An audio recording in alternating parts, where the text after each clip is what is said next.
Hello, everyone, and welcome back to Stark's Armory. This is your Master of Armor, STARKBOND. I wanted to say really quick thank you for your patience.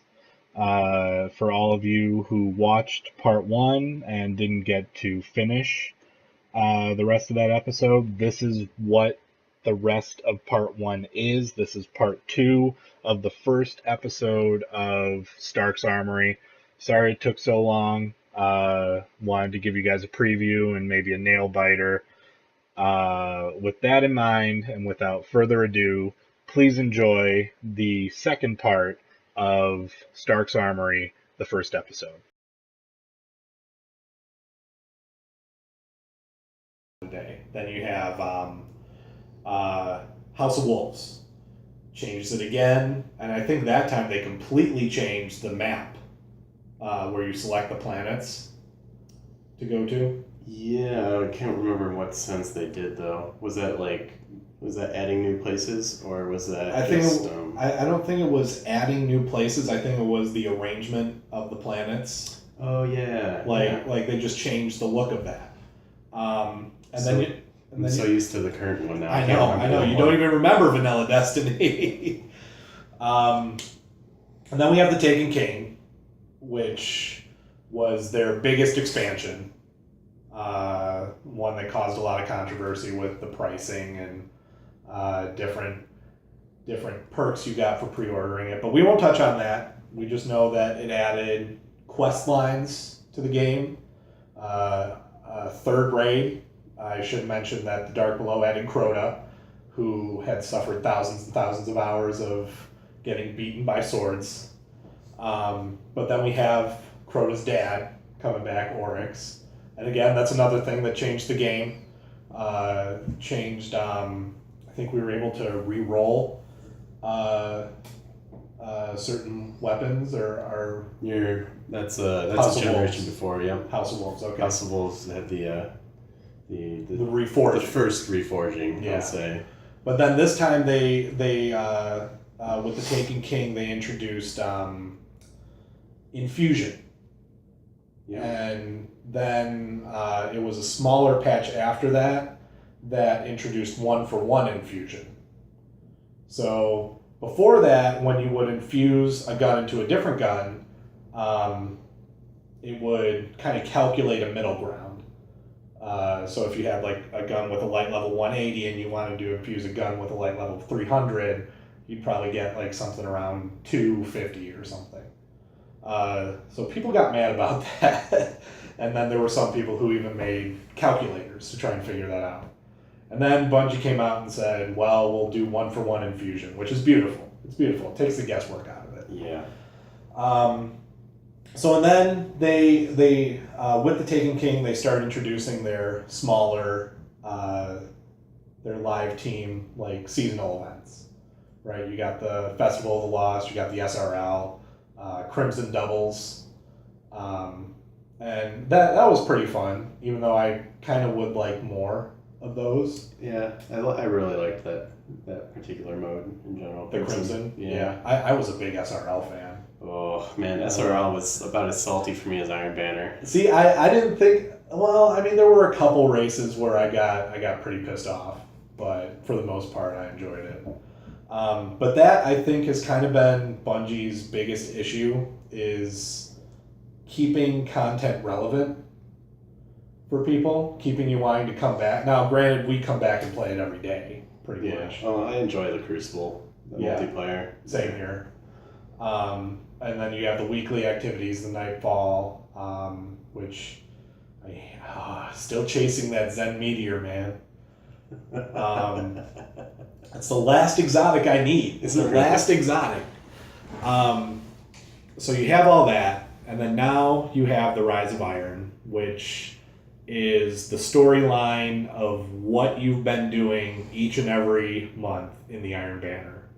Like why Salad Bar has been throwing people together, killing each other over and over again, losing friendships over just what seems to be a pointless match. But we finally get the outcome. of what the Iron Banner is. So, can you tell me a little bit about what we might be expecting in the Rise of Iron? Maybe a little bit. I'm trying to keep myself in the dark, like at least a tiny bit, like story wise. I gotta be happy about what story elements I get from Destiny as a whole. Gotcha. But yeah, as I understand it, like there's a few big changes that interest me. I guess like artifacts, like an equipment item you have in Destiny. They originally were just kind of like they just sat there and gave you like small bonuses towards your grenade ability and your super, whatever you want. But they've decided that they're going to add a bit more to it, as I understand it. Like there's like there's one that counteracts like poisoning abilities. So like the thorn gun. The damage over time. Yeah. The artifact he's referring to is specifically, I think it works for Titans, Bubble Titans. When you activate your Ward of Dawn, your big purple bubble, and someone's getting hit by damage over time, so thorn poison, burning from a grenade or whatever, you enter that Ward of Dawn and it cancels out the damage. Is that what it was? Because as I understood it, it was an artifact that any Guardian could wear.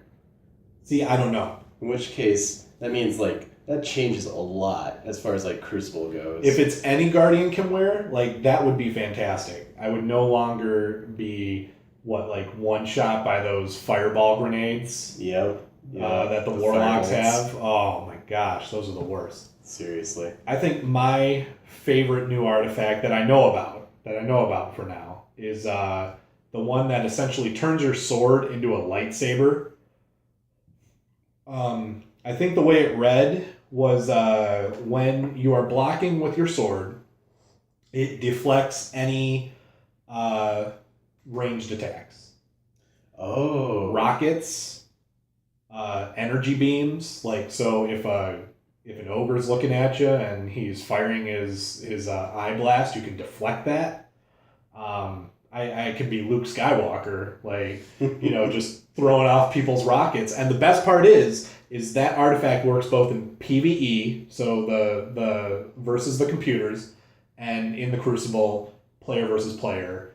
So no longer will truth be coming at you and then just blow up. You can bounce it back.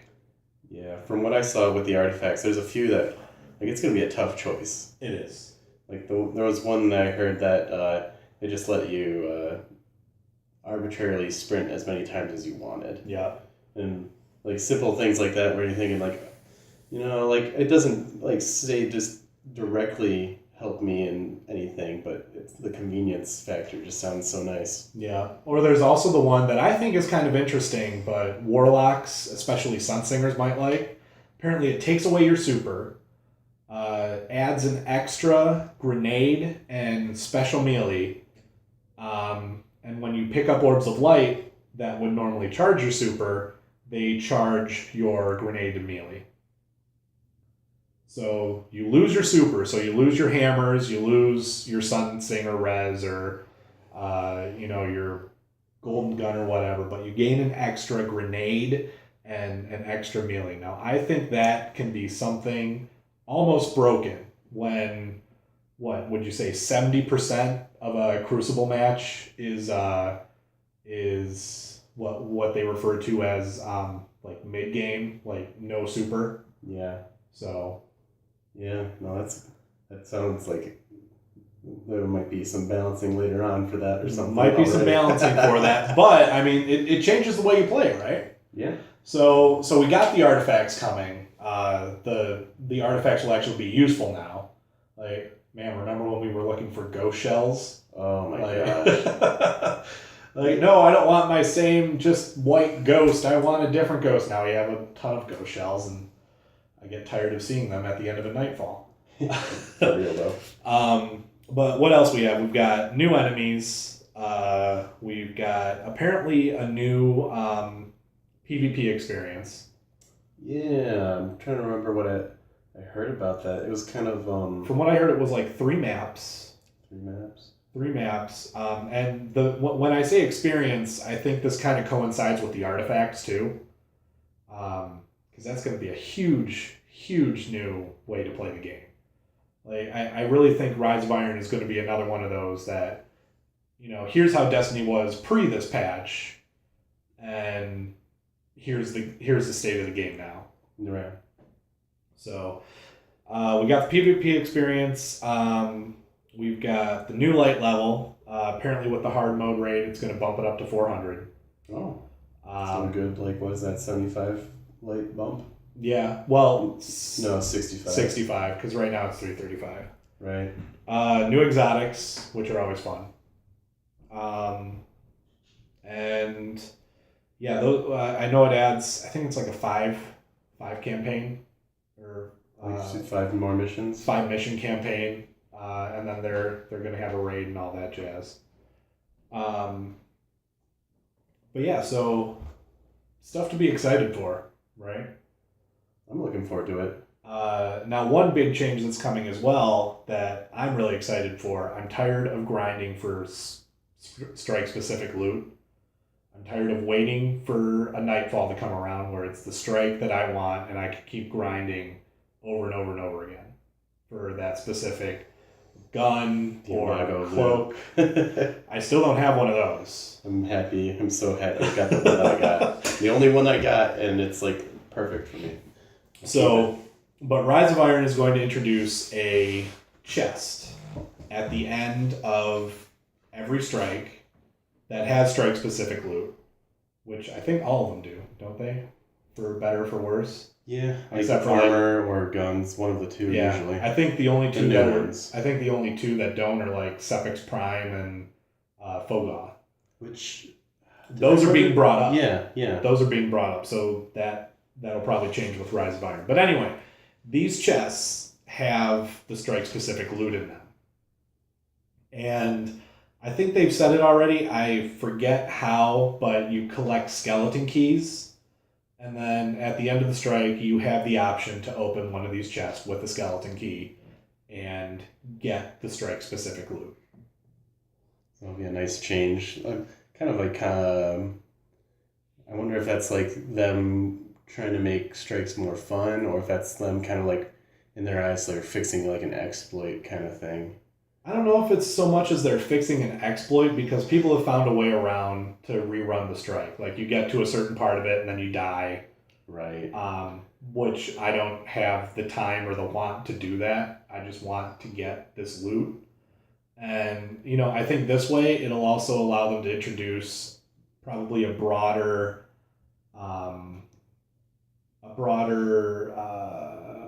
what's the word I'm looking for? Perk table for the strike-specific loot. Like, I think there might be only a few ways that these weapons can drop right now. Like the Grasp of Malak or the Imago loot, or what's another weapon? Baron's Ambition. I think there's only like a couple different variations of those weapons right now. But if you introduce these chests, that can essentially open it up. Right. And granted, with this expansion in general, with Bungie finally leaving the last-gen consoles behind, because I think this Iron Banner is their last Iron Banner. Yeah, for Xbox 360 and PS3. Yeah. This kind of opens the door for them to do a lot more stuff. And I think this is one of those things. So definitely. I mean, there's definitely some stuff that they're changing. I feel like they probably wouldn't be able to change without gating to just the current generation, I'll call it. Right. I guess I don't know if I should call this current gen, or if it's going to be very soon to be past gen. Don't even talk to me about the Scorpio or the Neo. Like, that's just that. Now, to be fair, those aren't going to be, I don't think those are going to be brand new consoles. I think they're just going to finally introduce 4K. Well, I shouldn't say finally, because 4K is still fairly new technology. But they're essentially making more powerful computers. Right. In that manner. They're going the way of they're modeling their business after phones. Yeah. Have a new generation of phones, and you can have some content that takes advantage of that, or you can have the previous generation's content also available with that. Yeah. Yeah. Which I don't know. I kind of feel like that's a slippery slope once you start getting into it. It'll come time where you're just gonna be thinking like, why don't I just buy a PC? Or kind of. Why don't I finally just put everything on PC? Yeah. Which we know PCs aren't going anywhere, right? They're getting bigger, if anything. Exactly. Which I would love to see Destiny on PC. I think. Do you think they might bring Destiny 2 over PC? I don't think so. You don't think so? No. There's a couple reasons for that, I guess. Like there's the legal reason. I think they have a particular deal with Sony that they're expected to be doing this as like a exclusive title for their PlayStation series. Right. And then I feel like I'm going to use Overwatch as an example, but I think it would very drastically change the way people play the game to the point where they might not be able to handle the current content updates, I'll say, that they're doing right now. So Overwatch is currently available Xbox One, PS4, PC. And if you play on the PC, you kind of see a few different features that the console versions don't have. One big one is the PTR server, the practice training. I don't know what PTR stands for. I'm trying to remember too. But it's the server where they introduce all the let's say patches before they roll it out to PC and console. I think recently, before Ana, the support sniper, came out, they had her playable on PTR for like maybe a week before they brought her to console and PC. That being said, I know because I read an article where Blizzard is also working on another patch now, supposed to buff Mei's super and buff Mercy in some way, and another nerf for Zenyatta. But that being said, they're working with two different sets of patches, right? They're patching PC in one way and console in another. And anyone who has ever worked on a video game or worked in any type of coding knows that when you introduce a patch somewhere or introduce a piece of code somewhere, that can, break everything else. It's a very slippery slope. Exactly. And that being said, when you're working with PC patches versus console patches, that's like, probably another separate team that you have to have. Right. But it's like, yeah, there's that aspect, and like the way I'd say Destiny is modeled, like as far as like stats that they manipulate, it's very, very geared towards console. If you tried to play Destiny, like for example, you can get mouse keyboard inputs for your PS4 and play Destiny that way. I do not want to try that. It is very, very difficult for like a PC player to switch to that purely because of like simple stats like aim assist or the stickiness of the reticle and stuff like that. Right. Like stuff that, strictly speaking, mouse and keyboard really don't need because it's a little easier to aim. Much more pinpoint precision. Yeah. So then you're essentially introducing another set of peripherals that you have to have some type of patch for, have some type of monitoring for. I just feel like it would be difficult to go from like a console game to a PC, whereas like if I am playing Overwatch, I get the strong feeling that it was more PC to PS4 with the feel of the game. It really is. Like I've played both PC and PS4 for Overwatch, and that's kind of the way I kind of see them working too. They do everything on PC first, and then I don't want to say dial back, but then they work backwards towards console. Right. So and that could not be the way they're going. It's just from our perspective, that's what we see. So, all right. Well, awesome stuff to be excited about. Granted, this game has kept us playing since 2014, September, so... Is it really just 2014? It feels like it's so much older to me. It does, right? Like, and it feels like such a different game, too. But, nope, September 2014 was the release date, and now we're coming up to September 20th, 2016 for Rise of Iron, and the Gallahorn's coming back. Oh, gosh. Well, we'll see. We'll see. And so is Thorn. But that's another discussion for another time. So, where to go from here? Well, I mean, if we're going to talk about patching games, No Man's Sky is a pretty hot topic for that one. I knew we were gonna hit No Man's Sky. There's no way you can have a video game patch discussion without hitting No Man's Sky. Oh man, I feel so bad for those developers. They're working hard. Hello Games, the indie developer that could, making really what's been an unprecedented type of game. Completely procedurally generated.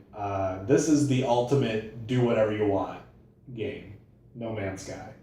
It's the sci-fi geek's dream. It really is. I've been playing it since Tuesday. You've been playing it since Tuesday. How do you feel?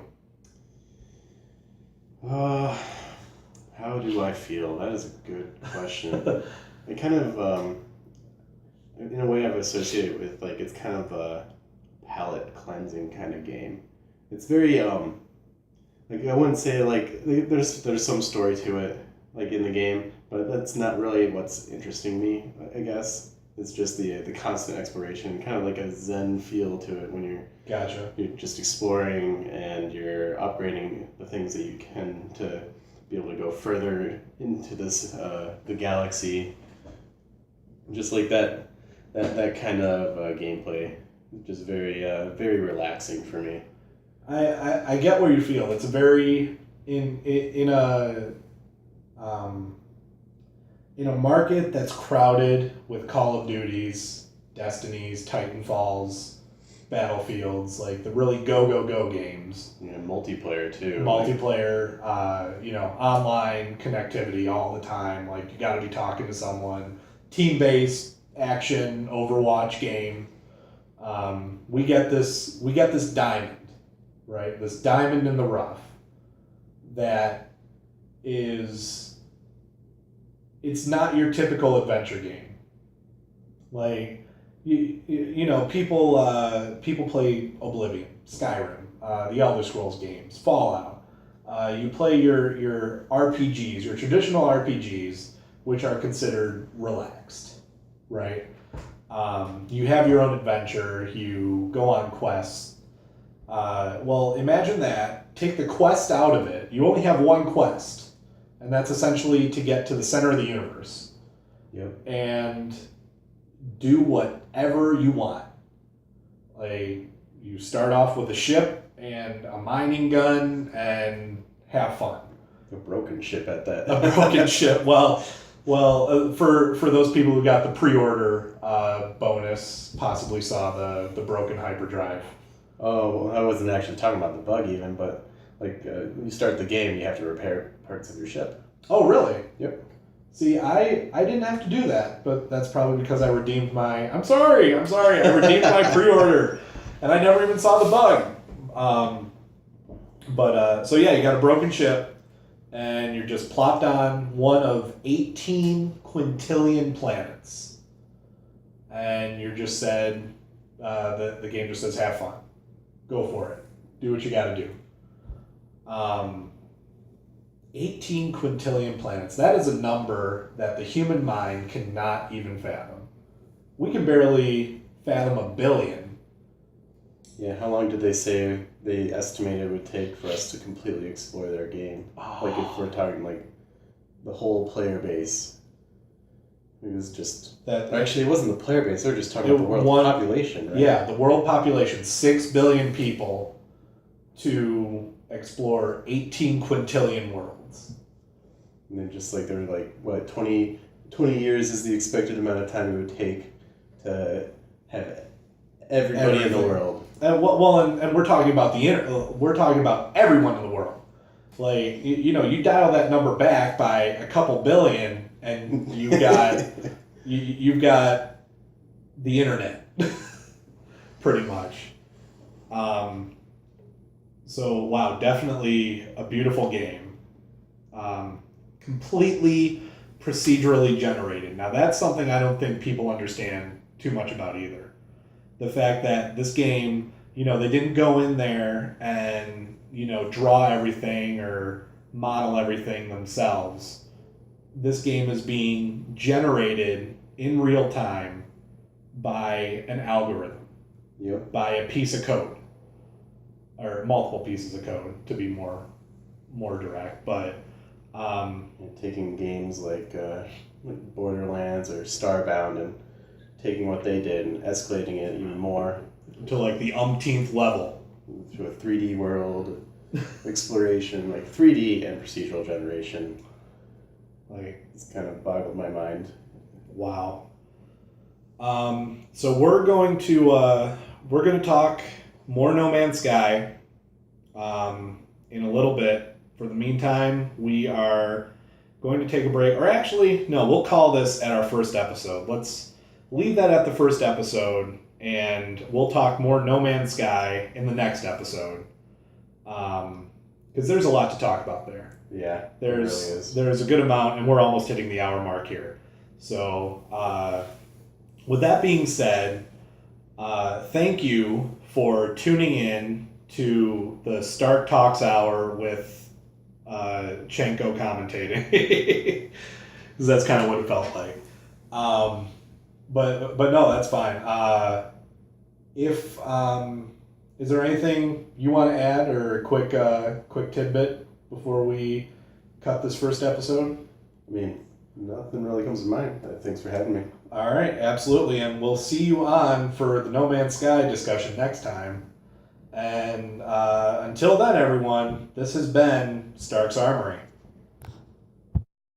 Once again, everyone, thank you for tuning in and watching. This has been the first episode of Stark's Armory, the full first episode. I just wanted to thank you all for being here. I wanted to let you know that I am going to start streaming gameplay soon. Planning on having the Twitch stream up probably when I get maybe 5 YouTube episodes in, just to get so you guys get a feel for my style, and so I can get a feel for my style. And with that, I just wanted to let everyone know that today there was a live stream reveal from Bungie at Gamescom, and I'll be doing a quick roundup video as a little extra for all of you who decided to wait in there and stay till the end of this video. With that, this has been StarkBOND. I'll see you around the Armory.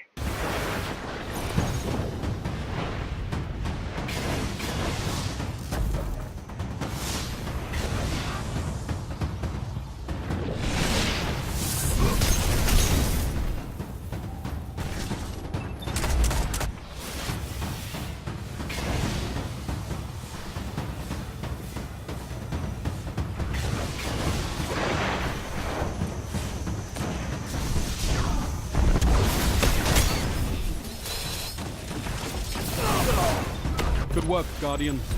Your light is strong.